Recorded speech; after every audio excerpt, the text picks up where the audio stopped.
Vamos a considerar otro tipo de experimento, donde al igual que en el experimento de Bernoulli tenemos un experimento tenemos un experimento de Bernoulli con dos posibles resultados. Pero aquí vamos a cambiar un poco las condiciones relacionadas con el experimento. Vamos a suponer que usted tiene una población finita, y en esa población finita usted tiene n elementos, donde esos n elementos van a estar, digamos, diferenciados en dos categorías.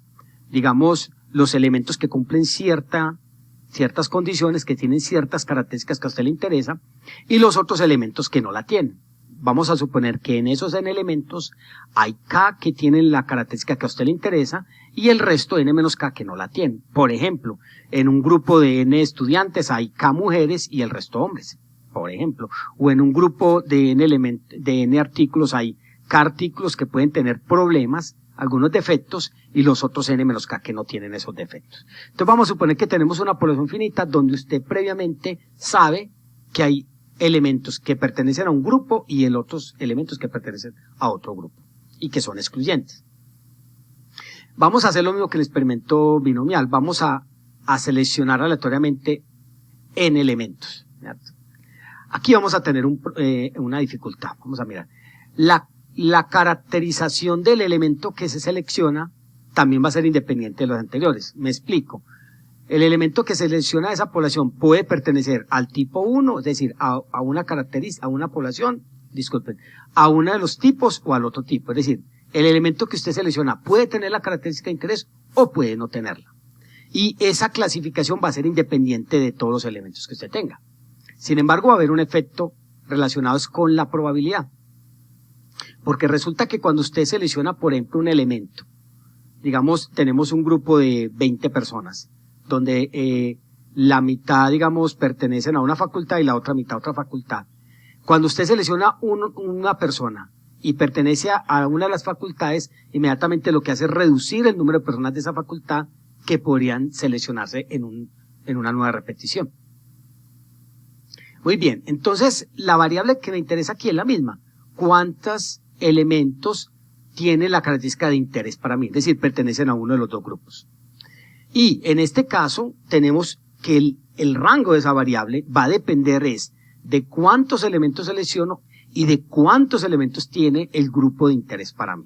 Por eso ustedes ven aquí que aparece hasta el mínimo entre el tamaño de la muestra, cuánto selecciono, y el tamaño de esa categoría o de esa clase que me interesa a mí.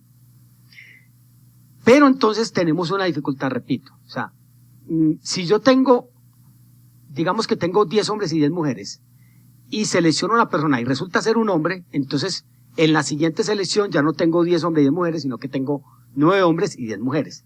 ¿Cuál sería la probabilidad de seleccionar, por ejemplo, una mujer al inicio? Sería 10 de 20. Pero cuando seleccione un hombre, me van a quedar 9 hombres, 10 mujeres, y ya no va a tener 20, sino que va a tener 19. Entonces la probabilidad de seleccionar una mujer de nuevo, ¿cierto? Una mujer sería 10 de 19. O sea, va a depender de lo que pasó en la repetición anterior. Por lo tanto, la probabilidad de éxito no se va a mantener constante. Entonces, la falla que tiene este experimento con respecto al binomial es que la probabilidad de éxito no es constante. Repito, vamos a suponer que tenemos 10 hombres y 10 mujeres. Y selecciono el primero seleccionado. La probabilidad de que el primero seleccionado sea mujer es 10 de 20. No hay problema. Vamos a suponer que seleccioné una mujer. Entonces, en la población ya no me quedan 20 personas, sino 19. Y entre las mujeres ya no me quedan 10, sino 9. Entonces, la probabilidad de que la segunda sea mujer, sabiendo que la primera lo fue, sería 9 de 19. O sea, ya no es igual. Ya no es 10 sobre 20. La probabilidad se va a modificar. Entonces, el modelo de probabilidad que vamos a usar ya no puede ser el modelo binomial. Porque en el modelo binomial yo debería garantizar que la probabilidad de éxito se mantuviera constante, cosa que no sucede acá. Uno puede mostrar, utilizando también los métodos de conteo que ya ustedes han leído y visto, que la distribución de probabilidad en este caso viene dada por esta expresión. La probabilidad de que entre los X seleccionados aleatoriamente, de que la muestra tamaño n seleccionada anteriormente, haya X elementos que pertenecen a una de las categorías, va a ser k tomado de X por n menos k tomado de n menos X sobre n mayúscula tomado de n minúscula. Esto es lo que se conoce como distribución hipergeométrica. Y el experimento que ustedes acaban de ver se conoce como experimento hipergeométrico. Entonces Entonces fíjense que la forma de la distribución tiene una gran relevancia. Primero porque las probabilidades van a depender de los tamaños de esas categorías. O sea, ¿cierto? El tamaño de la categoría 1 y la categoría 2 van a influenciar las probabilidades. La notación que vamos a utilizar aquí es esta. X se distribuye hipergeométrica, N mayúscula, K mayúscula y N minúscula. N es el tamaño total de su población, K representa cuántos sujetos hay de la categoría que a mí me interesa, y N es el número de personas que yo selecciono de manera aleatoria de esa población. Es fácil mostrar esto. No es fácil. Se puede mostrar que la esperanza de X es N por K sobre N, y que la varianza de X viene dada por este constante, N por K sobre N, por 1 menos K sobre N. Este pedazo que ustedes ven aquí, que aparece aquí, es lo que se conoce como factor de corrección por población finita. Es decir, esta parte, digamos, caracteriza o de alguna forma le da identidad al proceso hipergeométrico. ¿Qué pasa si esta cantidad se va para 1? Es decir, ¿qué pasa si este límite, este cociente es más cercano a 1? O sea, se hace cada vez más cercano a 1. Entonces significa que en esta expresión de la varianza yo podría quitar este elemento y solamente dejar esto que ustedes ven aquí. N por K sobre N por 1 menos K sobre N. ¿Listo? Ese es un aspecto que vamos a considerar más adelante. ¿Cuándo puede suceder eso? Fíjense que si esta N es muy pequeña en comparación con N mayúscula, entonces esta diferencia prácticamente es despreciable. Lo que le resto a N es prácticamente despreciable y casi que estoy haciendo un cociente que se va para 1 de manera muy rápida. Y en ese caso la varianza de la hipergeométrica sería muy parecida a la de la binomial. Solo que entonces aquí la P podría verse como esto, ¿cierto? Pero bueno, eso es otro aspecto que vamos a mirar más adelante. La condición de independencia se cumple en cuanto a los resultados, ¿cierto? En cuanto a los resultados, es decir, que la probabilidad de éxito se mantenga constante.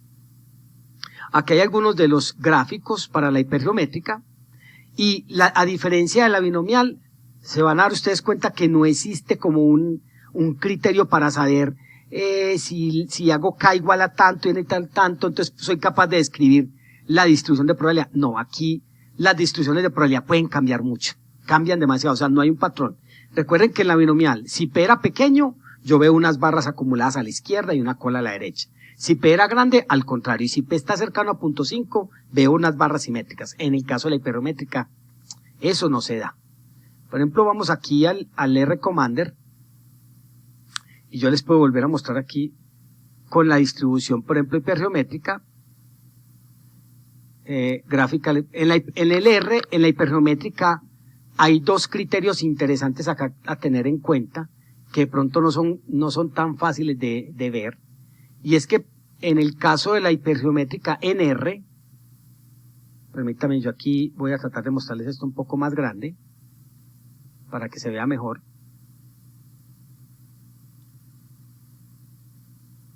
Aquí. Muy bien. Aquí, por ejemplo, en el menú, no van a aparecer los valores N mayúscula, K mayúscula, sino que a mí me toca especificar. Él habla aquí en general del número de bolas blancas en la urna, porque es la manera como él lo entiende, pero para nosotros sería el número de elementos en la categoría que a mí me interesa. En este caso eso sería K mayúscula, y el que sigue sería N mayúscula menos K. El último sería el tamaño de la muestra. Eso es lo que uno haría, por ejemplo, ahí en R. Entonces, en este caso, por ejemplo, yo puedo especificar, ¿dónde te me fuiste? A ver, aquí te me fuiste, aquí. Yo puedo especificar, por ejemplo, para K igual a 10, para N menos K igual a 10 también, y para un tamaño de muestra, por ejemplo, de 4, yo tengo este tipo de gráfico que ustedes ven aquí, ¿cierto? Este sería la gráfica. Este sería una hipergeométrica donde N mayúscula vale 20, K vale 10, y el tamaño de la muestra aquí lo llama es K. Es un problema ahí que hay que tener cuidado, es 4. Pero yo puedo cambiar, fíjense que yo puedo cambiar esos valores, solo cambiando, por ejemplo, este M por un 12, es decir, hay 12 elementos de interés para mí. Miren que la distribución no cambia mucho, pero los valores de probabilidad sí. Y si cambiamos, por ejemplo, esto por un 30, entonces la distribución de probabilidad inmediatamente cambia. Entonces son cosas que uno debe explorar a través de un software, pero es como para indicarles que no es tan simple, ¿cierto? No es tan simple deducir un comportamiento global para la distribución hipergeométrica. Lo que sí es importante es dos cosas. Una población finita, donde tengo cada elemento de un tipo y los otros restantes de otro tipo. Y yo selecciono una muestra aleatoria sin reemplazo. ¿Qué significa sin reemplazo? Que los elementos que son seleccionados de la población no se vuelven a tener en cuenta para seleccionar posteriormente, sino que una vez seleccionados se quedan aquí, fuera de esa población. Vamos a ver algunos ejemplos. Vamos a suponer que usted tiene un lote con 20 arandelas y ese lote contiene 3 donde el espesor de la arandela, digamos, no es aceptable, o sea, no lo puede usar. La arandela no se puede usar para su propósito. Vamos a suponer que ¿por qué este ejemplo puede ser importante? Digamos que yo soy el que produce las arandelas y yo sé que siempre en los lotes se me van arandelas que tienen problemas, pero yo tengo que vender los lotes. Alguien me va a comprar varios lotes, pero él me puede poner como control de calidad y decir, venga, como yo no sé qué arandelas tengo yo ahí y no me puedo poner a revisarlas todas, yo voy a tomar 3 arandelas de ese lote y voy a mirar cuántas arandelas me cumplen las especificaciones técnicas. ¿Cuáles son las especificaciones técnicas? El espesor, ¿cierto? El espesor. Debe ser cierto espesor. Entonces vamos a suponer que se toma una muestra de 3 arandelas. Él toma 3 arandelas de ese lote y me hace 3 preguntas. ¿Qué tan probable es que ninguna de las arandelas que tienen ese problema se estén en la muestra? Eso sería lo ideal para mí. ¿O cuál es la probabilidad de que al menos una? ¿O cuál es la probabilidad de que exactamente una? Es posible que quien vaya a comprar te diga, si yo encuentro una o más, no le compro ese lote. O sea que estaríamos en la pregunta B. ¿Qué tan probable es que ese señor detecte en esa muestra al menos una arandela? Si esa probabilidad es muy chiquita, yo como vendedor me la juego y le digo, yo voy a vender esos lotes así. Entonces vamos a suponer que X es la variable aleatoria que representa cuántas arandelas en esa muestra de 3 tienen, digamos, su espesor es inaceptable. Entonces las condiciones de experimento están dadas. Mire, tengo una población de 20 arandelas, de las cuales 3 tienen problemas con su espesor y 17 no. O sea que aquí el N mayúscula sería 20, el K, que es el que me interesa, sería 3 y el N menos K 17. Ahora tomamos una muestra de tamaño 3, ese sería el N minúscula. O sea que tengo todas las condiciones de un experimento hipergeométrico. Por lo tanto, esta variable aleatoria de aquí definida así tiene una distribución hipergeométrica con N mayúscula igual a 20, K igual a 3 y N igual a 3. La FMP está dada por esta expresión. K tomado de a X, N menos K tomado de a N menos X, sobre N tomado de a N minúscula. Y las preguntas, muy simples. ¿Qué tan probable es que ninguna? Eso es la probabilidad de que X igual a 0. Simplemente evalúo esta expresión en 0. 3 tomados de a 0, 17 tomados de a 3, 20 tomados de a 3. Esto lo puedes hacer con una calculadora o lo puedes hacer en R.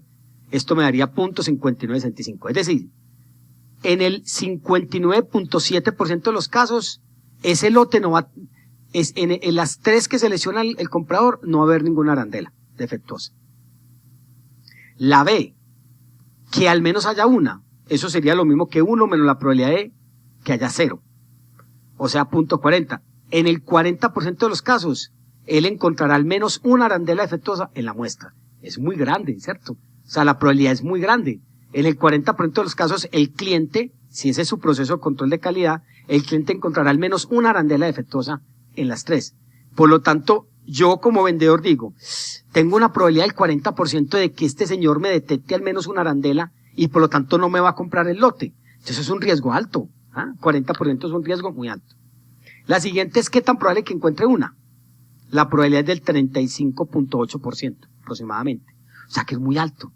O sea que en esas condiciones, en un lote de 20 arandelas que tiene 3, si se toma una muestra de 3, es muy probable, ¿cierto? La probabilidad de encontrar una o al menos una es apreciable, ¿cierto? Es apreciable. ¿Eso qué significa? Que posiblemente él deba reevaluar su proceso productivo y ver qué es lo que está pasando con el espesor de las arandelas, si es que le interesa pues vender estos lotes teniendo 3 arandelas defectuosas ahí. Vamos a ver otro par de ejemplos.